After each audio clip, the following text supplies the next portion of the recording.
Você parece alguém sem talento para o humor tentando contar uma piada. Você fala a mesma coisa do humorista, mas não consegue puxar risos de ninguém. Ele nada tem a ver com o que Jesus quis ensinar. Kant, eu vou parafrasear Matrix, tá?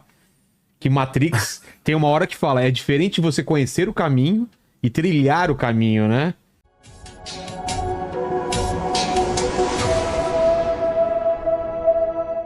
Existe um domínio conceitual que fica num certo nível e que não permeia necessariamente a vida. Pois seria muito lamentável que isso acontecesse no caso de Jesus. Nos outros casos também, mas no caso de Jesus em especial. Quer dizer, independentemente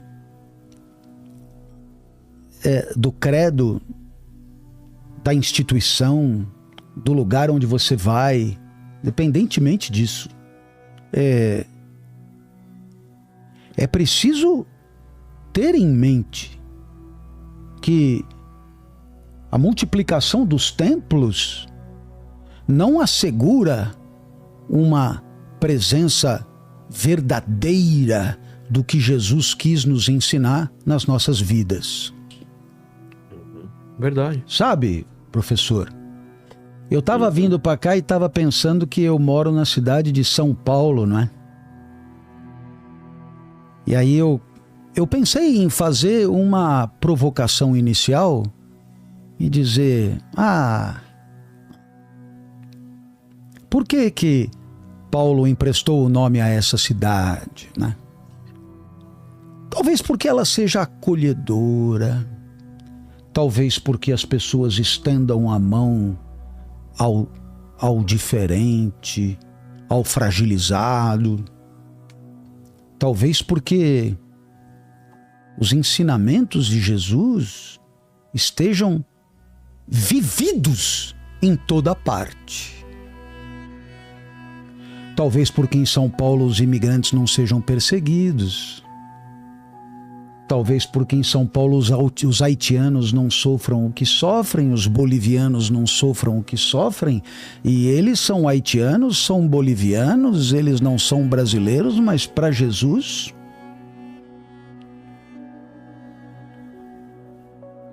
Então, esse recrudescimento de um olhar hostil ao estranho, ao estrangeiro, ao outro ou ao próximo, ele nada tem a ver com o que Jesus quis ensinar. Professor.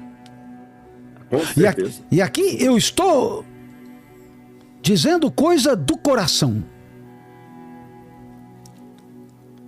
Se Jesus quis nos ensinar alguma coisa, é que esse próximo que se aproxima, ele tem que ser considerado por você de um certo jeito. E esse jeito não é rebaixador, não é humilhante, não é depreciativo, não é desvalorizante, porque o outro não é mero instrumento da tua glória, o outro não é mero degrau da tua trajetória, o outro não é mera escada da tua escalada, o outro é que nem você, e isso para o seu olhar. Não para o olhar de um juiz que decide com equidade entre duas pretensões contraditórias. Não, para o olhar de A, B é como A. As pretensões de B valem como as de A. A vida de B vale como a de A. Os desejos de B são tão valiosos como os de A. E não há nenhuma razão para se dizer discípulo de Jesus e acreditar numa espécie de superioridade de princípio de si mesmo em relação a quem quer que seja. Professor Cláudio, eu posso até fazer um adendo aqui? Só deixa eu fazer um adendo, Rodrigo, porque ele citou... Rodrigo, só ele citou Kant e eu vou parafrasear Matrix, tá? Que Matrix tem uma hora que fala, é diferente você conhecer o caminho e trilhar o caminho, né? Que é uma frase que fala. Nossa, excelente, excelente. Agora é isso. contigo. Tá vendo? Matrix Era isso que eu quis. É um filme baseado em filosofia. Nossa, claro. E veja que maravilha que é chegar nos lugares com o copo meio vazio. Completamente vazio fica chato, porque afinal de contas você foi convidado para dizer alguma coisa, né? Mas pelo menos com o copo meio vazio. Já tô enchendo o teu copo porque aqui. Porque a soberba, a arrogância de quem sabe tudo acaba impedindo de aprender. Acaba impedindo o enriquecimento. Quem está com a xícara até o talo não tem mais lugar para o aperfeiçoamento do próprio espírito.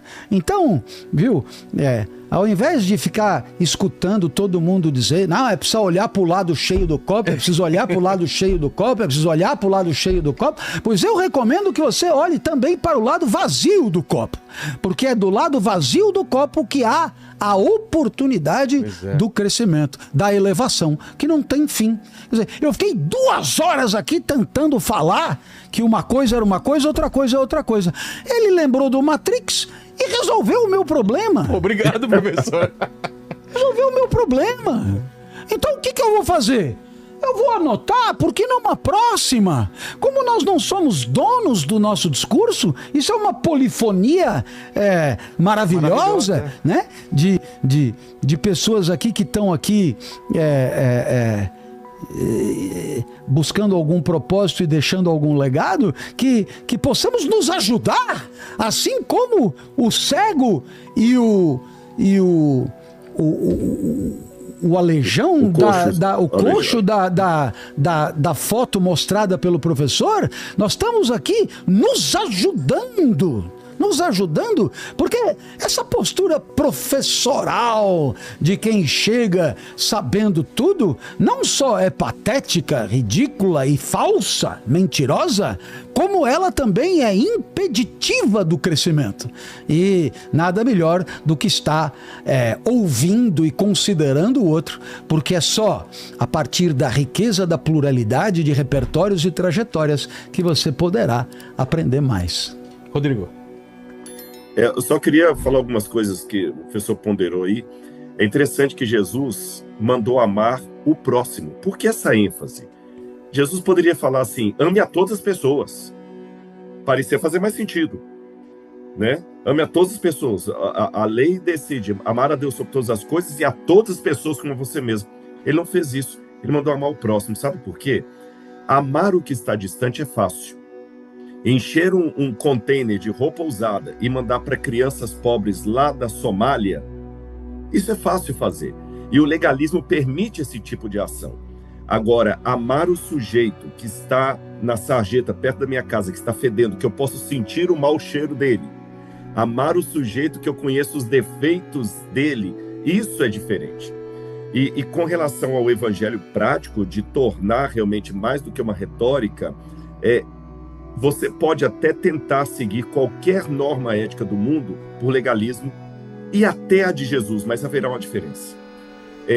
Imagine uma pessoa, não sei se o Vilela já viu essa situação, que alguém que não tem talento para ser um humorista, ele vai contar a mesma piada que o humorista conta. A mesmíssima. Meu pai. Ele conta... Meu pai. Ele conta a piada, ninguém ri e depois ele explica a piada. De tão ruim que ele contou. Exatamente. Você entendeu? O papagaio, não sei o que. É meu pai. Aí o pessoal dá uma risadinha assim, sem graça, vai ficar...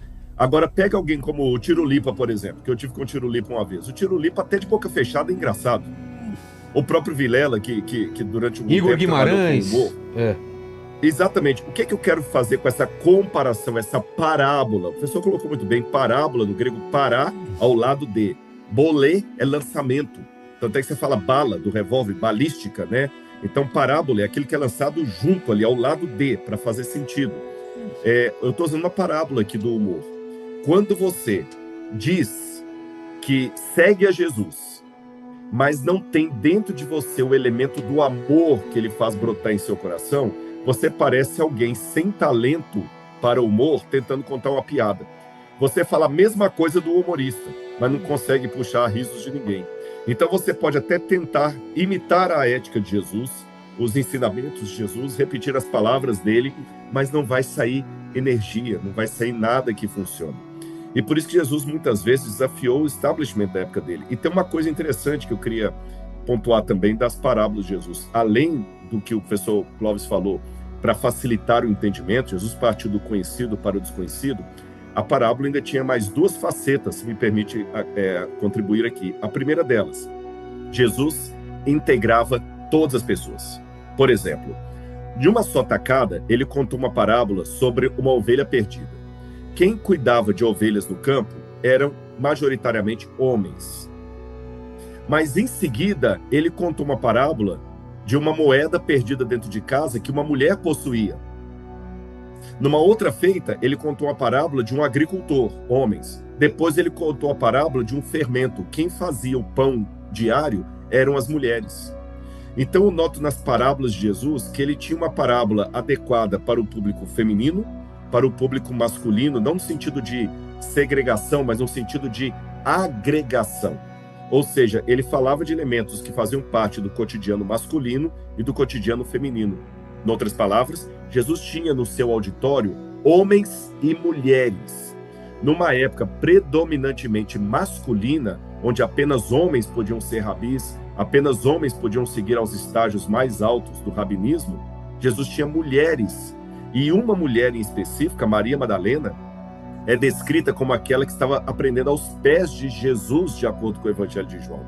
Esse aprender aos pés de é uma expressão idiomática que nós encontramos no Talmud, relacionado a um aluno oficial de um rabi. Tanto é que Paulo é descrito como aquele que se reclinava aos pés de Gamaliel. Então, Maria Madalena foi aluna oficial de Jesus. Hoje eu posso ter aqui no NASP, o professor Clóvis, na USP, alunos e alunas. Na época de Jesus, alunas era uma coisa muito rara. Ele agregava todas as pessoas. E a segunda faceta da parábola, além desse papel agregador, a parábola tem um paradoxo. Porque ao mesmo tempo que ela simplifica, ela complica para o de mente obtusa. E normalmente, eu não tenho um estudo profundo sobre isso, é só um insight. Normalmente, pessoas muito narcisistas, ditadoras, déspotas e que se acham demais, eles são tremendamente obtusos para aprender coisas do espírito e para entender ironias. Haja vista que na época da ditadura militar do Brasil, havia muitas músicas que estavam falando mal do regime e ninguém percebia. O Michelangelo, quando pintou lá na Capela Sistina a criação e o juízo final, ele colocou um monte de mensagens subliminares. Tem lá, um cérebro, né? Os teólogos não percebiam. Formato de um cérebro, Ficaram né? mais preocupados. É o cérebro, mas ficavam mais preocupados com a nudez de Deus e dos demais. Então, geralmente, a pessoa muito narcisista, obtusa, ditador, ele não entende a ironia. E nas parábolas a gente vê isso. Tem momento que Jesus fala o seguinte: olha, eu conto essa parábola para que os simples entendam e os aristocratas, ele não usou a expressão, mas usou o conceito, não compreendam. Era justamente o contrário. Os fariseus ficavam remoendo o que ele quis dizer com aquilo e os simples entendiam. Numa conversa com Nicodemos, ele usou uma parábola: você precisa nascer de novo. Como é que pode um homem voltar para o ventre da mãe? Ou seja, as pessoas muito obtusas e narcisistas, elas têm dificuldade de aprender as coisas do espírito. Então a parábola tem essa faceta: ao mesmo tempo que ela facilita e agrega, ela dificulta para a pessoa que não está preparada para a verdade, que são supraterreais.